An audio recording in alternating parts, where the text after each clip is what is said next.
I need light. Bingo, found them. What's going on, YouTube? Oh my god, it didn't fall over. I seriously thought this thing was gonna fall over. Look, I got the perfect angle there. The dangle of that thing's like spot on. Let's see if we knock it over working on it. So today, I'm gonna show you what I'm working on here, but I gotta get the other camera going and get everything set up. I wanna put a jack shaft in here. I wanna switch over to my old engine pulley, which is a 6-inch. I wanna install it here, come out with the jack shaft up, which if this was sitting down, it'd be, you know, vertical. Off the top of that jack shaft, I wanna switch over to sprockets so I can run like my 4-inch sprocket again to the transaxle. I can keep my speed and hopefully get rid of all belt slipping issues, because this is a big enough pulley. There should be enough belt contact that it shouldn't slip. Or at least I'm hoping it's not. We'll find out when I do it. So that's my idea. I need to make a plate that basically welds off of here down. That'll hold the bearing plate. So I can bolt a bearing down here, have a shaft coming out to hold the pulley. And then I'll do something off the top of the frame to hold the other end of the shaft with another one of these, but I'm only worried about the bottom in this video. So that's my plan. I gotta figure out where I want the jack shaft to be, and I gotta figure out the measurements for the plate that will kind of like hold this bearing support since there's nothing back here.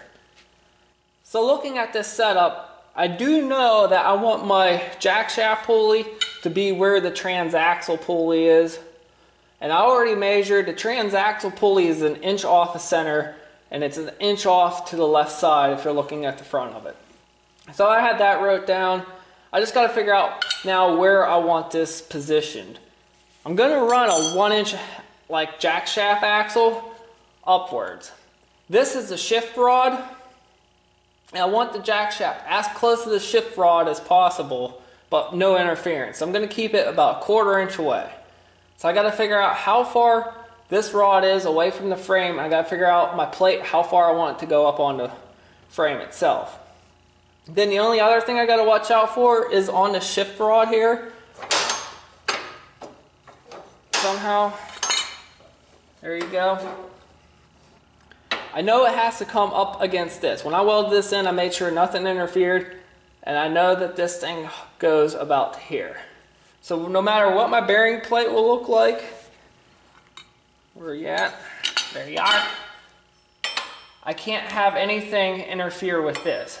So this bearing plate is going to kind of look like a V. It's going to come out, come up onto here, about where this thing is, come back over, come down, be hollow in the center, come back over, come back down, and hold this. You'll get the idea. So that's my idea. I gotta get some measurements, go from there. So that's 7, we'll go a 1/2 inch higher, 7.5. Then I need off the bottom of there, 2 3/4. How far in is that shift lever thingamabob? Come on, get in there.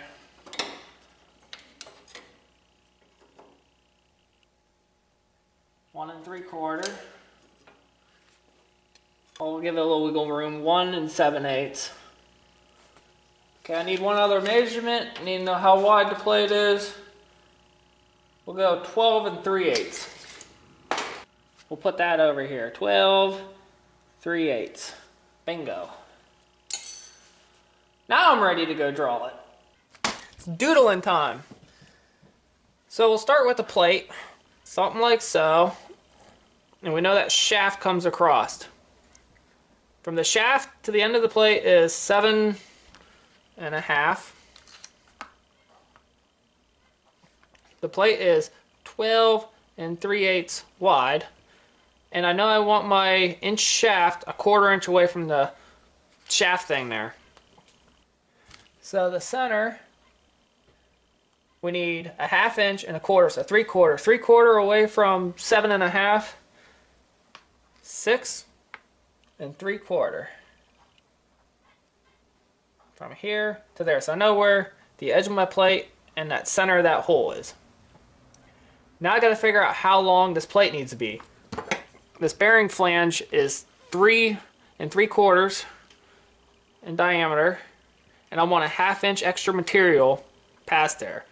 So half of 3 3/4 is 1 7/8, and then another 1/2 inch on top of that. That is 9 1/8. Then I want to put a bend on there. It's going to be another 5/8 on top of that. And I picked 5/8 just because that's an eighth. So I'll put it at 9 3/4 tall. We'll write that down up here. 9 3/4 tall blank. I know that this is an inch off the center.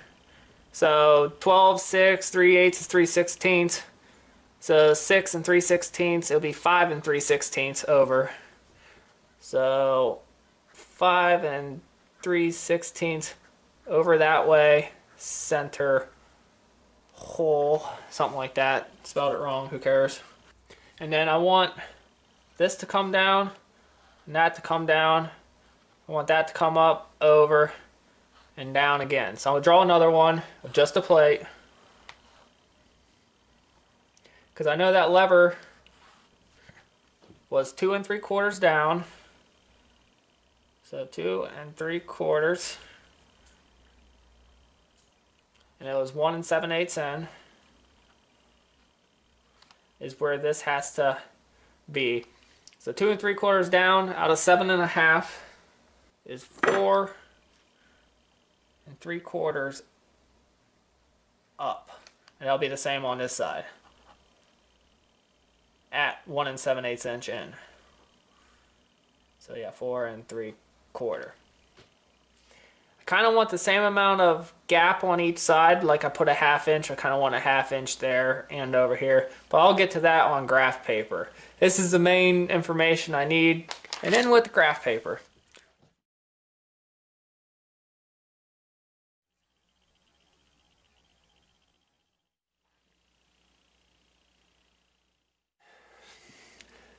And put this right back here.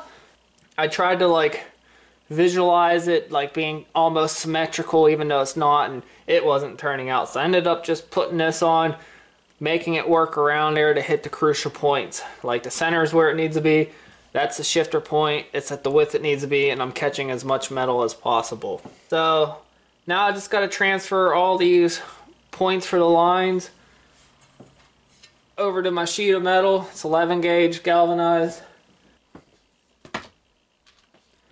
So out with you.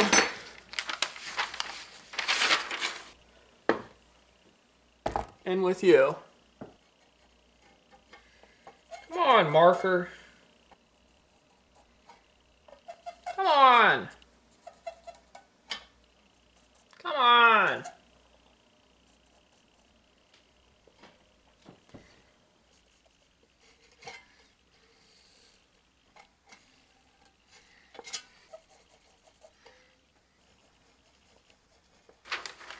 Ta-da!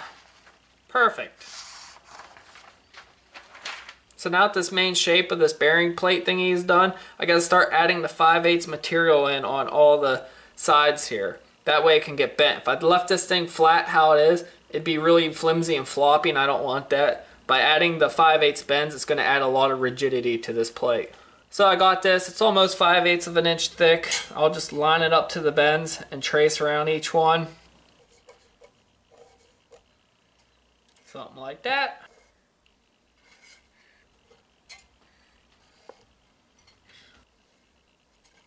So now that I have this material here to get bent down, I gotta figure out where to cut it and how to cut it, because I gotta be able to bend each one individually.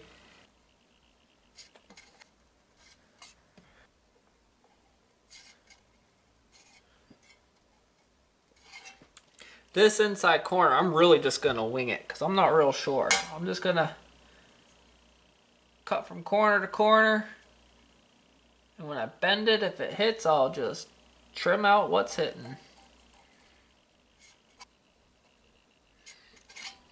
All these inside intersection points, I'm gonna go ahead center punch them and drill them out to a 3/16 hole. That just adds a little more like relief area, so when I'm bending, if I'm a little bit in, nothing's gonna interfere with each other. Center punch.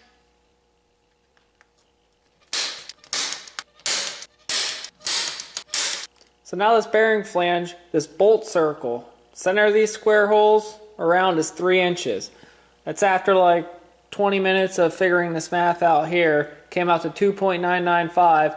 Then 5 minutes online I found out that it was 3-inch bolt circles. So I'll take these scrabby circle-y things, a roller, set it to 1.5 inches.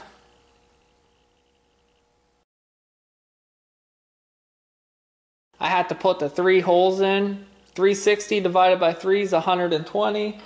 Got my protractor set to 120.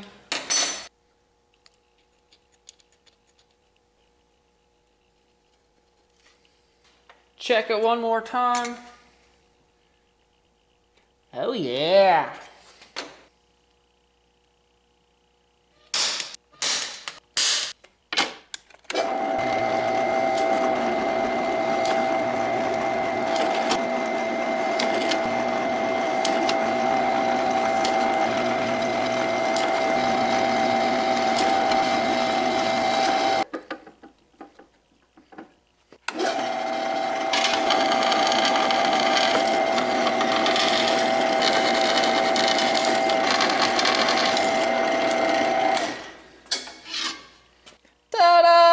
I got all the bend lines done to 3/16, and then the bolt circle and the center one done to 1/8. Now I'm ready to cut the outline out and remove these recess cuts. Oh yeah, this will do.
So let's see if all this junk lines up like it should.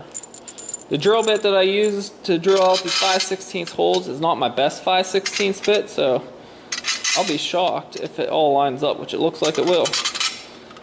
Heck yeah! Alright, but we're not done yet now. Time to hole saw the center out. It's got to be big enough to clear this bearing flange lip. I got to find the other bearing flange, and then I guess weld up the seams and it's ready to go onto the frame. So I measured the lip on this bearing flange at the very bottom edge from side to side. It measured 2 1/4. Went to the hole saw bin, found a 2 1/4 inch hole saw. It lines up like perfect.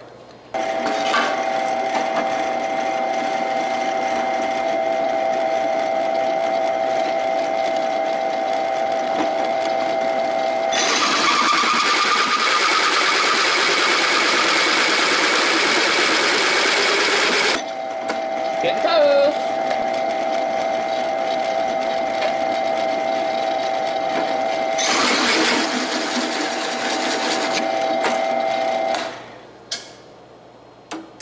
Come on. There we go.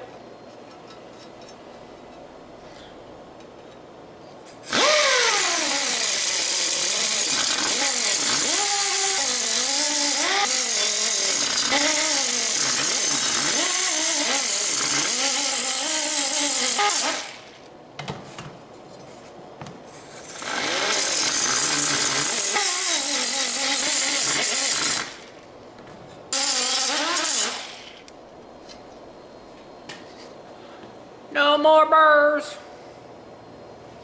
Alright, let's test fit all this stuff together.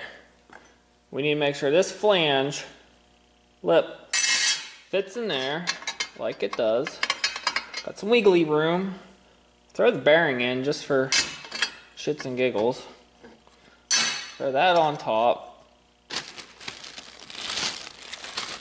Get that out of the way. Throw some of these bolts in here. Come on. Just like that. Bingo! And that's how it's going to look. So the next thing I gotta do is weld up all these seams.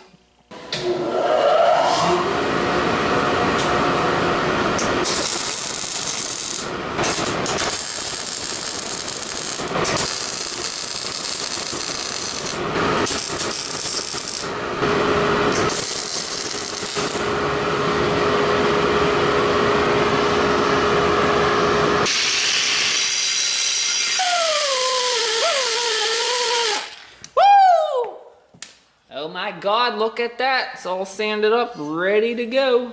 I mean, it's not perfect, but it'll do the job. The only other thing I did was I radiused these two outer edges here, and that just so it sits inside the tractor frame a little better. So this one's basically done. I gotta move on to the top plate now, which is identical to this stepwise, just a tad bit different of a shape. Let's knock that out really, really quick. Done.